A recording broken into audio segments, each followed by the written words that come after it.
recording and broadcast.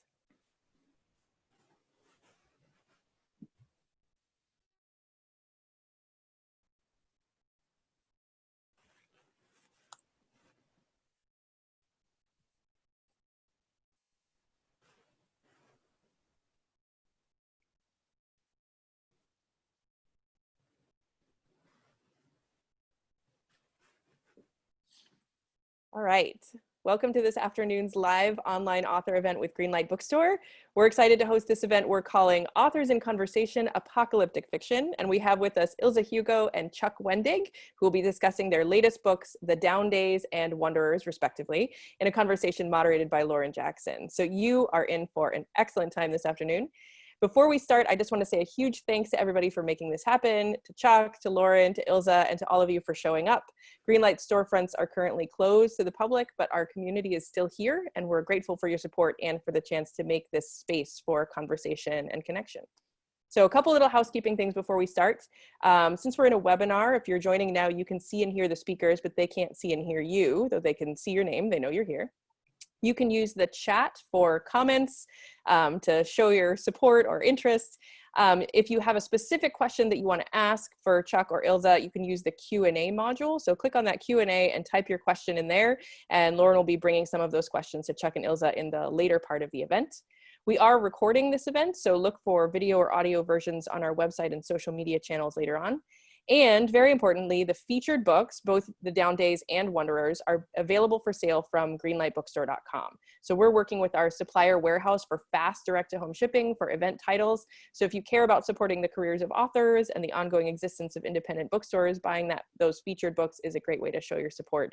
And as a special treat, we're offering 15% off on both of these books when you purchase them from Greenlight's website this week. So I'll be pasting the buy link and the coupon code in the chat, so keep an eye out for that. So introductions. Our moderator for this afternoon is Lauren Jackson. She is the marketing and publicity director at Saga Press. During her 9 years in publishing, she's held positions at Tor Books, William Morrow, and Penguin Random House, and has enjoyed working with an array of authors from punk music legends to Michelin-starred chefs to cat whisperers.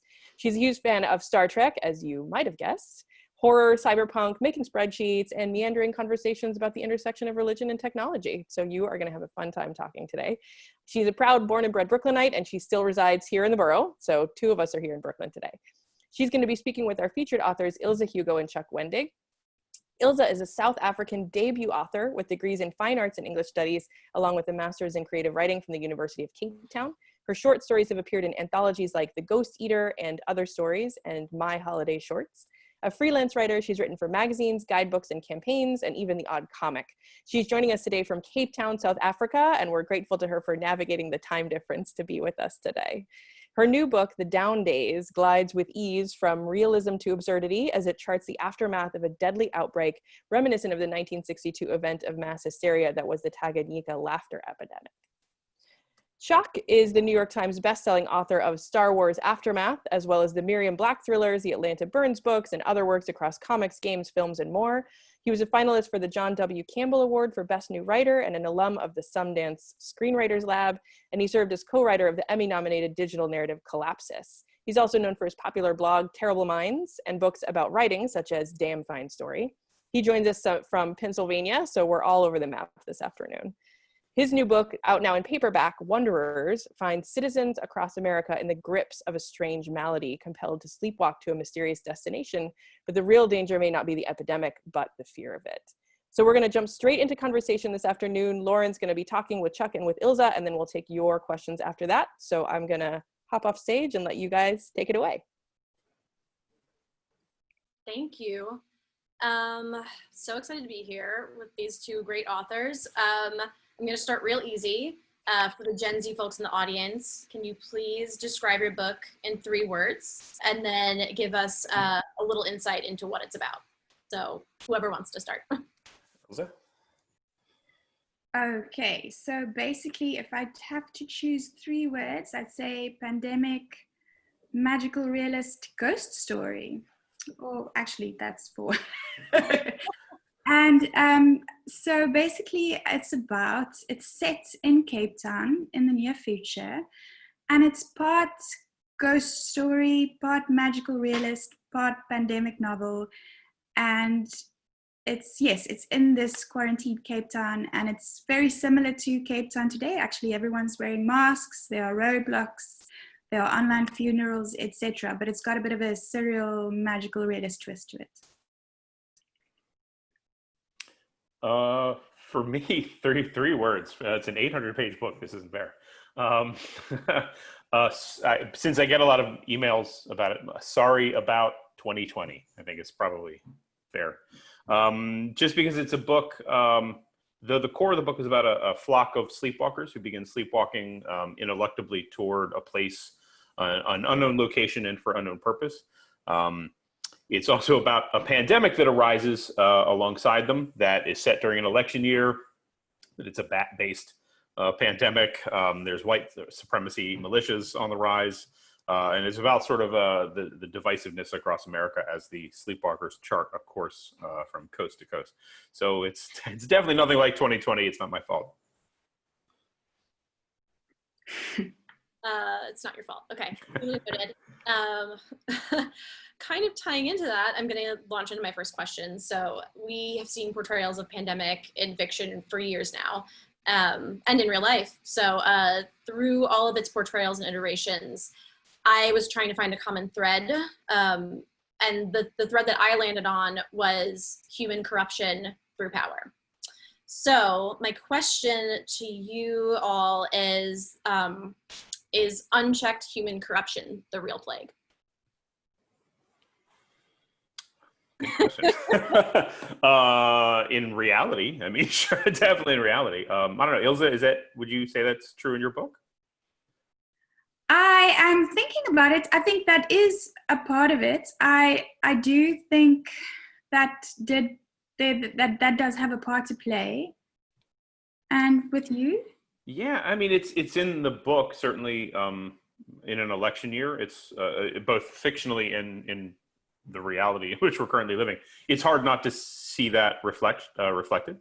You know, but it's funny because I consider Wanderers to be about a number of pandemics, not just as the sleepwalker thing, but the actual disease called white mask. And then the social media is a factor in the book. And it is sort of key about how disinformation and misinformation is a pandemic and how people use those things. And white supremacy is a pandemic, and that's definitely sort of an unchecked kind of power and privilege, arguably. So sure, yeah. Yeah, for me, I wouldn't say so much corruption, but definitely power. Power does play a huge role. And Cape Town is a city with a history steeped in power and kind of history being written by the victor and certain voices being silenced, and that kind of, you can't really write about Cape Town without that being there. And that did kind of the relationship with power and how people see the government because of a certain history, and that level of trust and the conspiracy theories and the fake news and the misinformation that spreads because this kind of trust has been eroded because of, I suppose, a certain corruption of power. Yes, I would say that that is part of it. It's really interesting because one of the things I was thinking about, I was talking about this earlier, there's so many parallels between both of your books, aside from the pandemic aspect of it. And but one thing that I found myself, I guess, not understanding simply because I'm an American is, you know, I see the politics and power play very clearly in Wanderers because I'm living in it. But I was so curious about how, like how Cape Town functions in this sort of imaginary world. I know it is Cape Town, but we call it Sick City.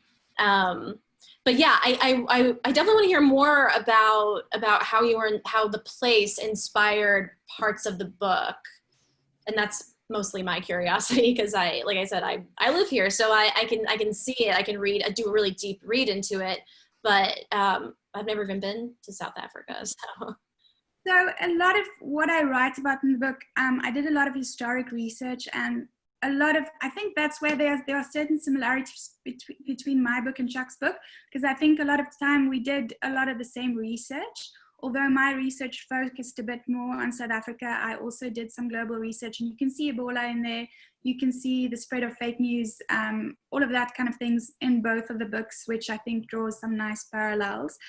For me, I am very interested in the history of the city. So, and specifically the history of disease in the city really informed the book. And I used a lot of things that happened historically, and I just kind of twisted them, because I do think history repeats itself, and I do think you see the same things happening over and over again.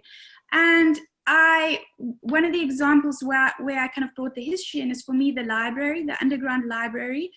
There's a real sense in the city today that there are all these voices that throughout history haven't been given a voice.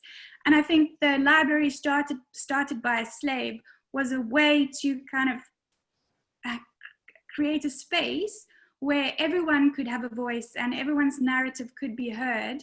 And what I found very interesting, I wrote this book over a couple of years, and then with the election in the US, it made me kind of question a lot of that, and I started to realize the folly of that, because in the one hand, it's fantastic to have a space where you don't censor any information, but I think the election and social media made me start to really think about the problems, because it's nice to not censor information and to give everyone a voice, but then all of this fake news slips in. And the lawyer character in my book, he's a bit of a nihilist. He feels it doesn't matter what kind of information, let's have all the information out there. And then the character called Faith, she kind of initially believes that, but then I think as the novel progresses, she starts to question those kinds of values and starts to see more value in the truth. And yeah, so it's all these issues that I grappled with, and also Cape Town as a city, because of the Group Area Act, which kicked a lot of people out of the city in the Group Areas Act of 1950s, which was an apartheid law, which kicked a lot of non-white people out of the city. It's a very, the city center is a very exclusive space. And I just like to kind of play with that idea by imagining a version where the rich have all fled and everyone else is moving back into the city, because I've been going to a lot of talks and reading a lot about how do you redefine a space. I mean, one way is naming. You change the names of streets, you take down statues, but it's still, even though apartheid has been over for such a long time, the city itself is still a very exclusive space, and it's not a multiracial space. It's not a space for everyone. And a lot of architects and city planners and academics have been talking about that a lot in the last few years, about how do you create a space that is for everyone? How do you erase that history and build a new kind of history, if that makes sense? So those are kind of things that the book grapples with, but I didn't spell it out, because I think for South Africans, apartheid is always there in the background. You don't really have to spell it out. I think every South African book is about apartheid in a sense. You can't really escape it.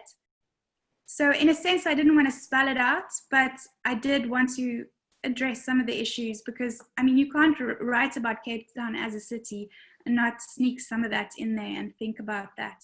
And then the ghost story part of it, I don't know if you remember the myth in the beginning about Van Hinks and the devil. That's actually a very real myth about, and I just like that idea of a city looked over by the devil and a colonial pirate, a literal colonial pirate. And I just like that idea then of the mass hysteria, the chronic stress, like a city under chronic stress, the mass hysteria, the ghosts, because ghost stories are also a metaphor for the past, and we are all dealing and grappling with the ghosts of the past. And if we want to kind of go into a new future, we kind of have to deal with those ghosts first, I think. That's an amazing answer. I feel like I know so much more about South Africa now. But it's funny that you bring up ghosts too, or this idea of like the devil in the city, because one of the things that struck me, Chuck, in your book is that the walkers, the flock, I guess, are actually also referred to as the devil's pilgrims. Did you have sort of the same idea of I guess, playing with good and evil, or having sort of this presence of the devil looking over the city, or the devil, whatever that concept might be for you? Yeah, the flock, because they're both named the flock, which is usually kind of viewed as either positively by a congregation, they would consider themselves the flock, or sometimes a flock of sheep is sometimes spoken in a negative way, like, well, you're just sheep, wake up, sheeple, that kind of thing. And then to have certain evangelicals in the book call them the devil's pilgrims, to obviously try to literally demonize them in the sense that they want to be painted as an evil force. Both from like a narrative perspective, I want the reader to be unsure if the flock is something good or something bad or something simply questionable. But also it was one of those things where, again, I wanted to ratchet, tighter the idea of divisions in the country, and to have less about good and evil and more about people trying to use good and evil for their own ends. Right. So I've been thinking about this idea of the pandemic a lot, right? Obviously. Kind of hard not to, yeah. And I was part of the generation where I remember like the internet becoming a thing. Like, I remember the sound of a modem. Do you remember those sounds of like when we had dial-up modems? And so, I was thinking about how would a pandemic function, like an apocalyptic pandemic function, pre-internet and post-internet, because it's completely different now. It's totally different. And Chuck, in your book, you like Twitter played a pretty interesting part, and there were actual, I think, tweets as some of the chapter headers. And Ilze, there was a quote in your book about I can't find it. I didn't print it out, but I did print out one from Chuck's book that I think kind of encapsulates this idea. As it turned out, the internet did not simply turn off with societal collapse. It just became difficult to access and far, far quieter. So I guess, how do you think the internet and social media plays a role in changing this sort of narrative? Boy, that's tough. First of all, like, we have Netflix. So, I mean, in a real pandemic, 1918 was a lot harder because there was no Netflix, and now we have Netflix, and that's pretty great. So, but I think the internet helps and hurts, as it does with everything, right? I mean, it makes good information very easy to access, so we can learn a lot very quickly about what's happening around us. But we can also learn a lot of very bad information very quickly about what's happening around us. And sometimes bad information, they're like seeds that plant deep roots in sort of our mental soil. So, just as you'll see people who start to believe this, the entire pandemic, I mean, in our real world, they believe coronavirus is a myth or just a fake news, or it's just the flu or whatever, all the things we've seen sort of built up and accumulate since the beginning. But with, in Wanderers, and it's very much that same kind of thing where I try to demonstrate social media as a place where people are finding solidarity and community as the world falls apart, but also are definitely able to both spread bad information and coordinate the sort of toxic militias that are sort of rising up out of this. So I think, again, it's one of those things where, and I wrote a book before this called Invasive, and Invasive opens with actually a character who's quoted in Wanderers, Hannah Stander, who her whole thing is she's a futurist who the opening quote she gives is about how any piece of technology can be used for good or bad, whether it's splitting the atom or fire or a knife. You could, use the knife to cut bread, or you can use the knife to stab someone and take their food. And so I feel like the internet is definitely one of those things where it's a two-headed beast, both in fiction and in reality. And we haven't really grappled with either of those heads as yet. And Ilze, in your book, how do you think that the internet played a part? Because there were some interesting parts where, like you talked about, I can't remember what character it was, but, well, she has internet, so, we'll kind of stay here. How did you think about it when you were writing the Down Days? Especially because your book was so much more, I would say, magical realism and very almost like mystical in a way. And, you know, the internet is obviously like something very tangible and real and like tethers us to reality. So did you think about it or treat it in any special way as you were writing?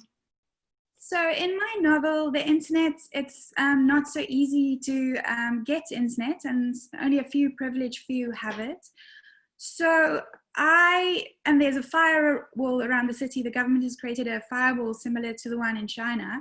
So not all information can come in and come out. So that kind of adds to that sense of misinformation spreading, even though you can do that on your own with the internet. I just liked creating a kind of a bubble for Cape Town, because historically, all the epidemics I researched, that was one of the big focuses for me in my research and what I found really interesting is in all these epidemics, there was this huge spread of misinformation and this confusion and this not really knowing what's going on, and people believing different things about the origins, etc. And I felt that even though the internet is this wonderful spreader of fake news, you wouldn't be able to quite create that same sense of confusion if everyone was able to access the internet. Yeah. So it's interesting because we were just talking about, or Chuck, you mentioned 1918 and Netflix.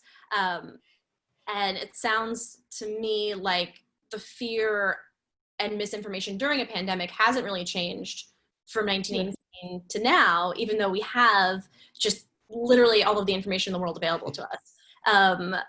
And it makes me think, and I have a question about this, but it gets me thinking about this sort of this idea of fear and conspiracy in both of your novels. And my question is, do you think that it's related to the government and to bureaucracy? Like, is that the source of our fear? Do fear and conspiracy share the same root? You know, do people, I'm having a lot of questions. I'm going to try and narrow it down. But do you think the fear that we experience is from government and from bureaucracy? And that's why it's still going on, even though we have the internet now? For me, it's about that sense of uncertainty that happens in times of crisis. People like to know what the future is going to hold. They like their worlds to be fairly black and white. Not everyone, but a lot of people. And I read an interesting article about conspiracy theories and why people are drawn to them during crisis. And they were saying that it's exactly because of that. If the government doesn't have all the answers, like with the COVID-19 thing, I mean, we don't know when the vaccine is going to be ready. We don't know what's going to happen in the future. And then in a situation like that, people feel that, in a sense, that bureaucracy have let them down, the government has let them down, science has let them down, and then they are, even very rational people, I find, are much more inclined to believe in crazy crackpot conspiracy theories because it gives them a sense of control, I think. Mm-hmm. Yeah, Wanderers definitely takes aim at people both being afraid of and blaming government and bureaucracy for it, but also government bureaucracy sometimes, as we're witnessing in around us right now, not always being as optimal at handling the crises as we'd like. Sometimes they do, and sometimes they don't.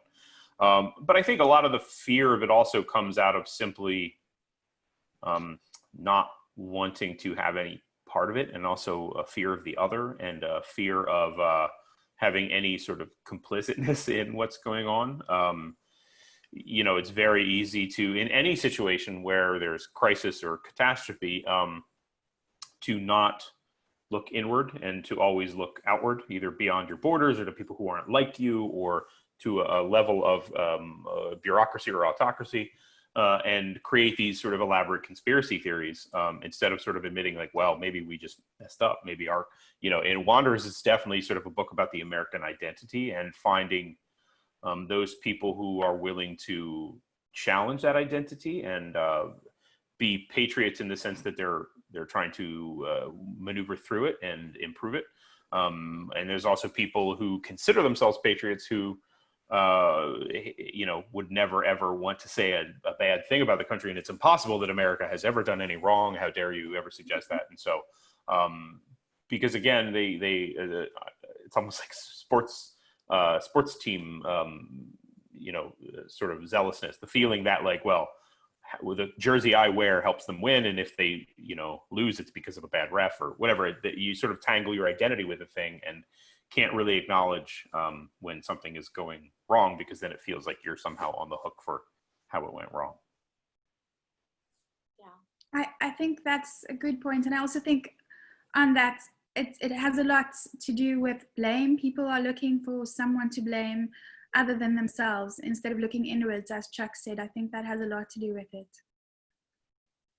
yeah, no, very, very true. And I had quotes here that I wanted to read, but I didn't get a chance to.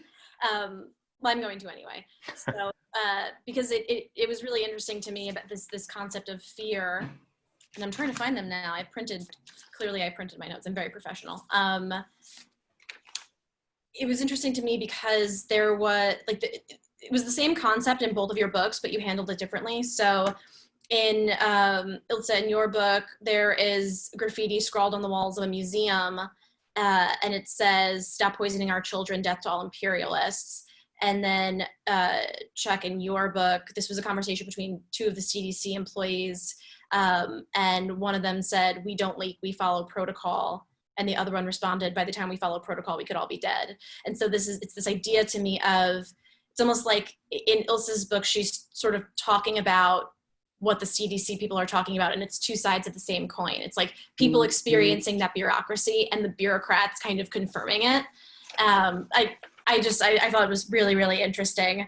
And there's something that came up, and I had a question about this too, about faith and about trusting. And it sounds to me like, based on what you just said, we're looking, even though I'm sure many people would deny this, we're looking to the government and to these bureaucracies like the CDC as parental figures, as caretakers.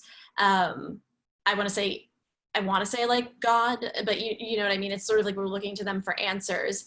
And there was a lot of that in these books. I mean, there was, aside from that concept, there was a lot of elements of faith and good and evil, and people just trying to find their way, like the flock and the shepherds. And you have a character named Faith in the Down Days.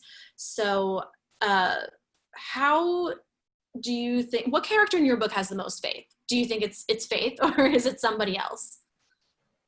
So that's interesting that you asked that, because the names, I deliberately use nicknames in the novel, and Faith obviously kind of literally means faith, and sans means without. So there is that interplay between the characters, but I think both characters have lost their faith in the beginning of the novel. And when I'm talking about faith, I'm not talking spiritually. I feel like Sans in the beginning of the novel, he's lost his faith in society, in the common good. Whereas Faith, because of the death of her son, she has definitely lost faith in the government and in science, and she is grasping onto all these crazy crackpot conspiracy theories through her friend lawyer, the journalist. And as the novel goes on, they both kind of grow to an extent, and Faith starts to question lawyers' views, and she starts to kind of search for her own truth. And I do think Sans also kind of grows, and because I think there are various ways I think that people respond via crisis, and I think for him it was more a case of losing his faith in society and in the common good, because it's much easier to kind of go into yourself and to be more selfish if you can't cope with all the death you're seeing around you, and maybe you have loved ones dying, and it's just much easier to just kind of become totally selfish, hedonistic, don't care about anyone. I'm just going to focus on myself. I'm just going to kind of live day by day. So I think they've all kind of lost their faith in some way. And yeah, it's the part of the novel is kind of trying to find something to believe in. Not necessarily God, but, you know, just something to grasp onto. Jack, did you have anything to add to that? Yeah, I don't know. Characters in the book are, one of the characters is a pastor, Pastor Matt, and he arguably is one of the more faithful characters in the book, though he also, that faith is pretty seriously challenged by the middle of the book. But I don't always think that his faith is healthy. It's not always. It kind of starts off in a way where he feels like he's questioning things, but I think it's seductive, and there's a gravity to it. When there are people around him who want to explain his faith to him, and even though he's arguably more of an expert on faith and on having it and on adjudicating it as a pastor, he really kind of falls into a gravity well with what these other people want from him and want to use him for. Whereas Benji, the scientist, the CDC scientist, epidemiologist, is himself also a character of faith. And I wanted to do that to, first of all, to counter any, idea that I think faith is a bad thing, or, any of that is somehow automatically toxic. I think he is a faithful character and believes in God and maintains that kind of throughout. But I also don't think necessarily science and faith have to be incompatible either. And I thought that was an interesting thing to deal with. And then since they're also grappling with things like the flock and the question of existential threat, and then also an artificial intelligence, who they're ascribing a lot of faith to, because it's kind of leading the way and teaching them about this pandemic as it's unfolding and helping both guide the shepherds and sort of gravitate toward the flock. So faith is definitely one of those sticky wickets with the book, and I think it's less about good and evil and more about what people's faith says about good and evil, if that makes sense. Yeah, I think it does. And I what do you think about Shana? Shayna, yeah. Shayna, and her character as sort of having faith or faithful? She's not necessarily an avatar of faith early on in the book, though she does have a lot of faith in her sister and not a lot in herself. And I think it's the faith in her sister that gets her. Arguably, it's actually the two of those things: the lack of faith she has in herself and the faith she has in her sister, is what, because her sister Nessie is the first sleepwalker, the first one who gets up out of the house right at the beginning of the book, walks out of the house and begins, moving undeniably toward an unknown place.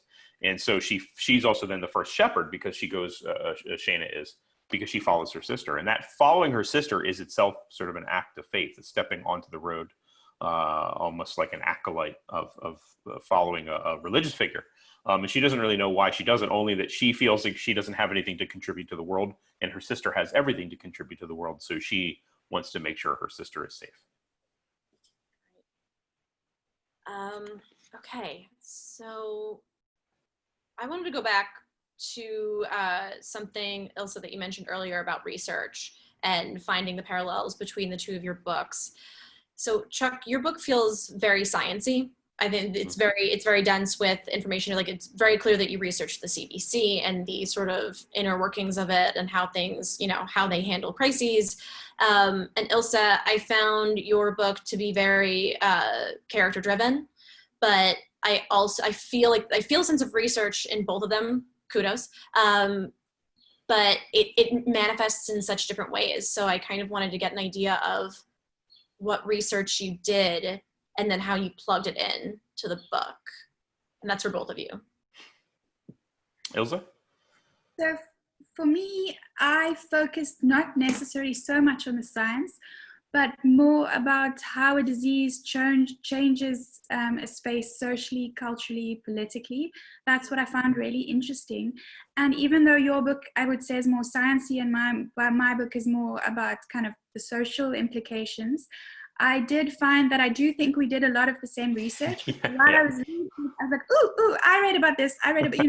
We both, I think the books were written in the same time period, and Ebola was happening in West Africa, and also Trump got elected, and there was a lot of about fake news and truth. And even though I was interested in fake news and truth before because of what I was reading historically in terms of epidemics, this just because of everything in the news, there was just so much more to read on the topic. And I think there were a lot of moments while reading your book where I could really see your research and what you read, and with the bats, etc. I just loved that about it. I kind of felt like I had an in into the book that someone else wouldn't necessarily have. Yeah, because you cover similar territory in terms of the social ramifications of how all this stuff works. Epidemics Yes, spread, even yeah. though and our books are completely different, but I do Yeah. see the research threads kind of colliding a lot. Yeah, the research was interesting for me because it was like I'm kind of a really lazy writer, in that I the things that I put into Wanderers were the things that I was just already interested in, or were terrified by, and so I read a lot about them, to apparently, have anxiety nightmares. So I just took all of my anxiety nightmares and I just sort of plug and play them into the book. I mean, it still required following up with a lot of more granular research about stuff, but everything that kind of went into Wanderers was like, I mean, I had it's like, let's see, going into into 2015 into 2016, what was I worried about? I was definitely worried about climate change and antibiotic resistance and white supremacy and the political divide in the country and artificial intelligence. And I was like, what if I just put them all? So I'm both greedy and lazy. I'm just like, let's just stuff this canister full of snakes and see what happens when they pop out. It's like 800 pages of therapy. Yeah. Hopefully it works out by the end and everybody's okay, mentally when they read it, because it's woo. Yeah. But on that, I think it's very interesting that both of us got comments in reviews and on Twitter, people saying, wow, how did you know all of this? Are you psychic? But it just goes to show that it's all there in the past. It's all there. And you just kind of, if you look, you can predict the future in a certain sense. Yeah, because I think in both cases, we're really talking about now. We're not really trying to predict the future. We're talking about 2015 and 2016, not trying to predict 2020. Yes. The one thing that did, like all of the things like the bats and all that stuff was like, well, I mean, again, this is just, it's there. And we knew a pandemic was coming. A pandemic wasn't really even a surprise in terms of the coronavirus. But the one thing that was a weird mirror of what happened in the book and what happened in reality for me was, in the book, the artificial intelligence that predicts what's to come is called Black Swan. And when the COVID epidemic pandemic hit, there was a algorithm that predicted it called Blue Dot. And I was like, oh, that's too close. It's 2 words and it's 2 colors and a BL color, Blue Dot, Black Swan. I was like, no, I don't like that. I feel bad. It makes me feel very uncomfortable. Did you have anything that was like just a little too real? It's tricky. There were moments, but there's nothing that jumps out now, and not quite as everything for me. It kind of, you could see where I got the research from. You could see that it had happened historically. So, I mean, I had like online Facebook funerals, but that was quite easy to predict. So I think mostly. Yeah, but that's real. Like that's a thing. That's definitely something. We can blame you for that one. Yeah. Yeah, no, they're. I mean, I think the masks in particular, and I know that this seems obvious, but when all of this started happening, I never imagined having to go out with a mask all the time. And maybe it's because this is a completely unprecedented event, but when I was reading your book before all this happened, the idea of masks, wearing a mask specifically to hide your facial expression was so terrifying to me. And now walking around and doing that it's just so surreal. And especially now people are wearing masks with like phrases on, I have one myself, like phrases and like illustrations and whatever. Yeah, or mouths. Yeah. And that was one of the things that struck me, in Ilze, in your book. People walking around with like smiley faces just to be like as a big like F you to the government sort of thing. So that was just a total tangent, but so I do have to say, on what Chuck did say, I do have one thing that I found very kind of eerie now that I think about it, is I put Cape Town under quarantine, and I was like trying to find examples of cities under quarantine before, and it just felt off to me. Like I couldn't imagine that the government would actually put the whole city under quarantine. And for me, that was a very surreal moment. The first time I had to go through a roadblock, I did have goosebumps, I have to admit. Yeah, and we've never had like, this is probably a testament to how like in the books things are handled differently and how in real life things are handled differently. But I don't remember any roadblocks. It's sort of this idea of, well, wear your masks and shelter in place, but then there's no real kind of enforcement of it. Yeah. I think it's just like a truly American thing of like, do this, but do what we want. yeah, fine. And my next question is actually kind of about that. So I am trying to, it's on 2 pages, so now I have to hold it up.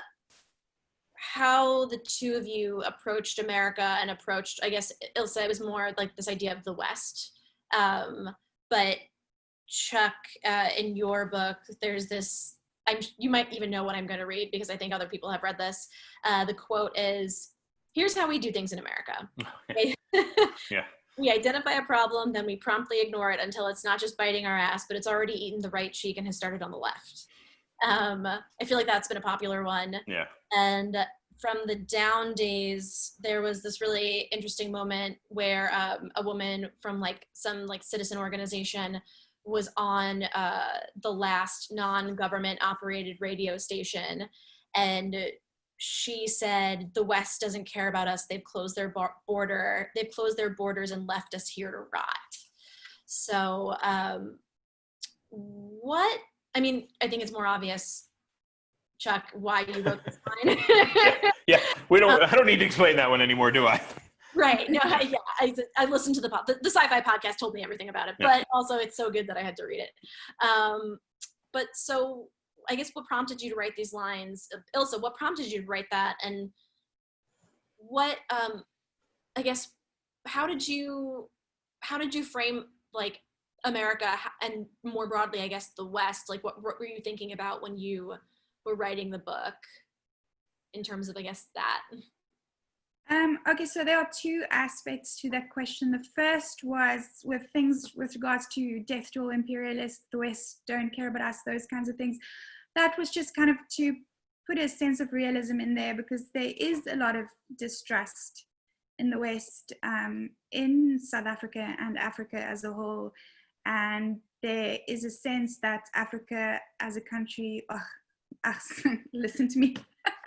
Africa as a continent, sorry, I can't believe I said that. Africa as a continent and South Africa has to kind of decolonize itself and create its own identity. And things like, for example, if you only have to watch The Constant Gardener to realize that there have been historical examples of the West taking advantage of Africa and South Africa. So there's a very real fear, I think, of that. It's not necessarily something that I have an opinion about, but I did feel that, you know, it's a reality for a lot of people, and I had to address that. And on a completely other note, when I started writing the book, I kind of talked to someone about it, and I told them what it was about, and they said, "Oh, not just another post-apocalyptic pandemic novel. I'm so tired of those, you know." So I kind of saw that as a challenge to make this one a bit different. And one of the starting points for me was to look, most of pandemic literature come from the West, and particularly American. You've got all these post-apocalyptic movies, you've got post-apocalyptic books, and there's always guns and lots of violence, and you know, the world just completely comes to an end. So I suppose I was trying to think of how Cape Town would be different, and because of all the historic research, one of the ways that I thought to make the city different is we've had all these epidemics throughout history, and none of them, even though they all felt apocalyptic at that time, life kind of continued on. So it was more of it wasn't a bang and the world ended, it was more of a fizzle. It wasn't as dramatic. So I suppose that's another way that I kind of incorporated the West. I kind of wanted to look at all the literature that came before and to find a way to make a uniquely South African version, and also a version that isn't quite as apocalyptic, but that's a little bit more real, even though the book is very surreal. Yeah. I actually, and I'm not going to get to this because we are almost out of time, but I pulled out a quote that from a review of The Down Days that says it's a story about how nothing ever really ends. And I feel like it feeds into that so well. But we're not going to get to that question. So I wanted to end because I know that I feel like we're so saturated with this narrative of you know, the pandemic and all of this, you know, like fear and conspiracy and that kind of thing. So I just wanted to end with what I call what we're excited about corner. And we're going to go into the corner, and I I just want to hear from both of you, what is something, and it could be literally anything, that you're excited about?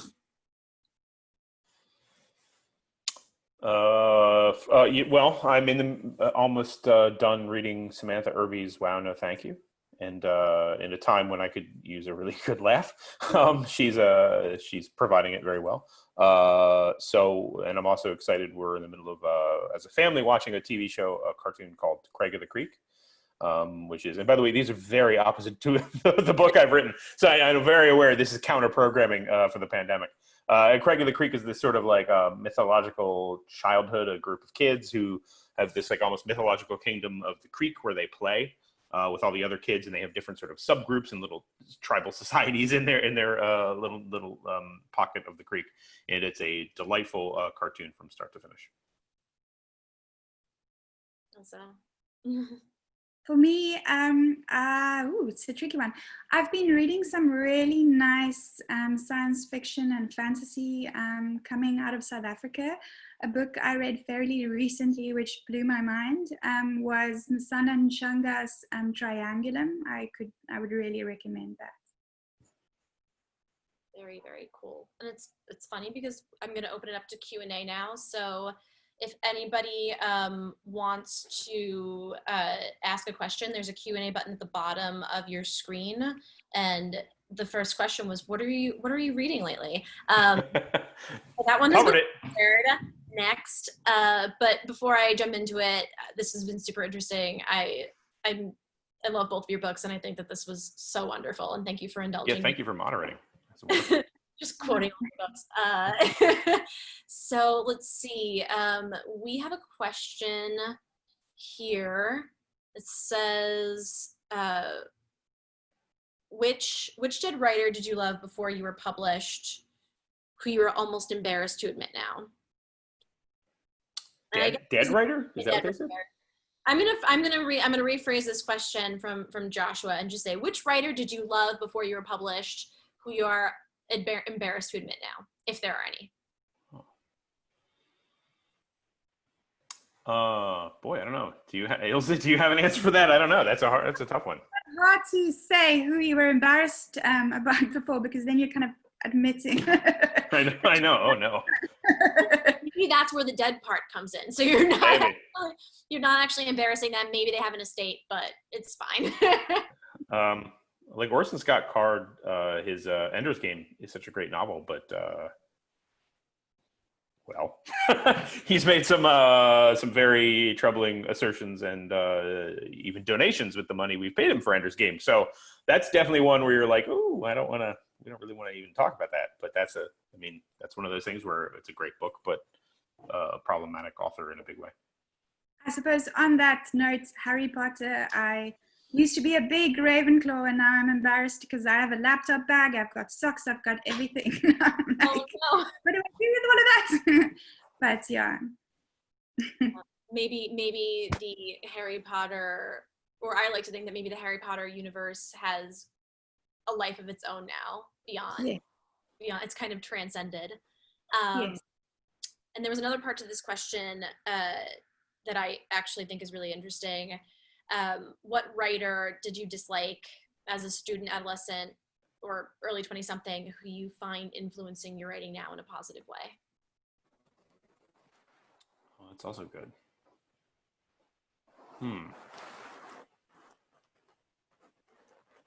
No, like a lot of those classic sort of books they make you read, you sort of hate them sometimes when you're reading them, but there are, like James Joyce is one of those ones where, learning and reading those books is a love-hate relationship. Some of his stuff starts off with like, here's a short story, here's a longer novella, here's this massive book, and like, here's this smaller but completely maddening thing to read. Finnegan's Wake is, it's a code. I don't even know. I know Joseph Campbell did a skeleton key to try to decipher it, but the fact that you need an entire book larger than the book to decipher the book is probably not a good sign.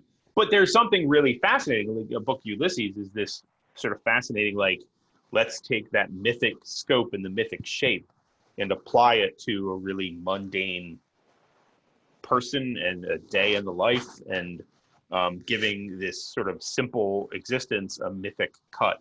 And I do think there's something really strong character-wise about that, and I've found some value in sort of going back to seeing that. For me, I think everything I read influences me in some way. Books, I keep going back to things that I read recently. A writer that I love, and I've read quite a few of his books recently, is Ize Hugo. He's also a South African author, and his books are beautifully written, but they're very violent and very disturbing, and I sometimes find it a battle to get through because of the violence, but I'm learning a lot about the way he writes, and he's got some important things to say about South Africa. I want you to give me a book list of all South African authors. I feel like I don't know any, and all of these books that you're describing, I trust your judgment, and I really like to do some more research. So I've been focusing a lot on South African literature lately, because I had a huge backlog, so that's why I'm going through everything at the moment.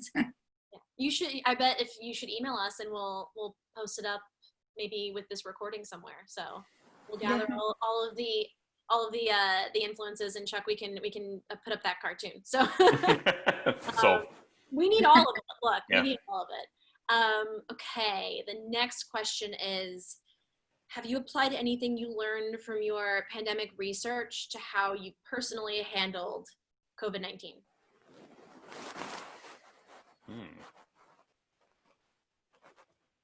I don't know that I really have, just because it's sort of, I mean, as much as Wanderers is very similar, they're very different actual pandemics. I mean, once the pandemic really takes hold in Wanderers, it gets bad fairly quickly. Whereas, thankfully, this is, while not good in any way, it's also not the like, well, we're all dead kind of a thing. So I don't know that and especially there are things I did not predict, like toilet paper hoarding was not a thing if I would have gone through this first, I would have been like, definitely put toilet paper hoarding in there. That was, who knew that was going to be a problem. So I don't know if I've really learned anything. I learned nothing is what I'm trying to say. That's fine. For me, the thing that I keep going back to when things feel overwhelming and is just that there has been so many, I've said this before, but there has been so many pandemics historically. And I mean, if you read about them, they really do sound like the end of the world. So when I get very depressed, I just kind of remind myself that this kind of, this is just a stage. Somehow we're going to get through it. And our grandchildren, it's going to be a story we tell our grandchildren, hopefully. Yeah, back in my day, you think your life is hard? We didn't have toilet paper. But we did have Netflix. We're going to need a new Netflix soon at the rate that some of us, I mean me, but I'm just like burning through the thing. So yeah, they're just going to start showing YouTube shows at this point. It's a very slim pickings. Very true. Okay, I have another really interesting question that's a little long, so I'm parsing through it. In the presence of the pandemics in your story, the multiple pandemics like corruption, the biological virus disease, self-perspective, aka anxiety and emotion, which has the strongest influence on your protagonist's growth in the book? So I know that you guys have multiple, you have like an ensemble cast in both of your books. So you can pick out one and sort of answer that. It's a very dense question, but I like it. What sort of pandemic, whether existential or biological, had an influence on your protagonist's growth? Ilze? Because I don't know. I didn't really focus on the biological side because my disease had been there for quite a while. So it was all about the existential and the emotional side. Because the book starts 7 years into the pandemic. So no one's really focusing so much on it's not really about the virus. It's more about its impact on society and its long-term impact on people and their psyches, emotionally, etc. Yeah, and Wanderer is the character of Matthew Bird, the pastor that I talked about earlier. He definitely has, for him, the real pandemic is one about sort of disinformation and narcissism and definitely white supremacy. He's sort of a person who's used by people who have a different agenda than what his view of Christianity would actually support. But he's kind of hijacked, and his own church is hijacked by these people, and he goes along with it because he thinks it sounds right at the time, and it doesn't take him to very good places. So for him, that's definitely sort of a socio-cultural pandemic that affects his story the most. Okay. Oh, we just had another question pop up. Yay. I was gonna ask my own, but I guess I'll be less selfish. Let's see. Okay, this is a little bit of a strange question. Have you read FKA USA by Reed King? Either of you? Mm-mm. No. We're going to skip it because it was a question about who do you think really wrote it, because apparently it's written under a pseudonym. Oh, okay. So sorry about that, but I'm going to ask one last question because I know, Chuck, you have a hard out in about 4 minutes. So this is my Animal Crossing question that I told you earlier. Yes, it's my time to shine. Yeah. So now I have a new sort of addition to this question. What is your book's Animal Crossing? Oh, so in other words, like, what is the thing that everyone, the weird sort of crutch, or the digital escape, or any one of those? I mean, social media and Wanderers is kind of the thing, probably, just because there's a lot of, as things start to fall apart, people kind of drive themselves to social media more. And it begins to sort of reflect. I mean, almost as we are now, because you hunker down in quarantine, you sort of get channeled to these digital spaces. So that's definitely it. For me, in my book, I have an underground fight club where people who are frustrated with the government or with society or the virus or wherever, they go and they can pay to beat someone up dressed up as whoever they want them to be dressed up, be it the Easter Bunny or the president or whoever. So I suppose that's quite a big thing, and everyone's really into it in the novel. I also have underground comedy clubs where people can laugh without wearing masks. It's weirdly subversive, like in our current reality. That's fantastic. And it's kind of like how bars are opening when they're not supposed to be, and people are just kind of like getting loosey-goosey, hanging out. And you also have lip porn. Don't you have lip porn in the book? Oh yes, lip porn, of course, because no one's really seeing anyone's mouths anymore. So it's like it's yeah, it's a big thing. And the last part, since we have 2 minutes left, is why do you think so many people are playing Animal Crossing, like in real life? Can somebody explain this to me? Like, I need some help here. If you've played it, you'll know it's a really cozy, meaningless game. But there's also something subversive about it, because you're in debt to a little raccoon man named Tom Nook, like a tanuki, a Japanese tanuki, and you go on an island, and you're like, oh, I can build an island here, and I can make my home. But he's like, your house will cost you 1 million bells, and now you're in debt to me, and you have to work it off the island. And then everything on the island is sort of like you can destroy it and sell it for this currency called bells, so you can pay off the tanuki Tom Nook until you then get a new part of your house, and then he just charges you more money. So it's this weird thing where you're like, oh, it's this cozy, and it's really like Bob Ross type of music, like little guitar. But then also you're in, another day older and deeper in debt, which feels like weirdly like, it's comforting, but also capitalism is a demon, and you're trapped on an island where you can't escape it. So it's a weird 1-2 punch for me in terms of what it does and says.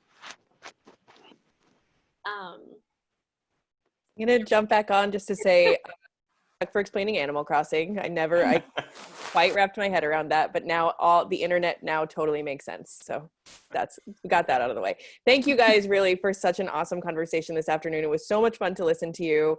I hope everybody's going to run out and order both of your novels online. I pasted the link to buy them in the chat there and the coupon code, so you can get a discount on it when you buy it this week.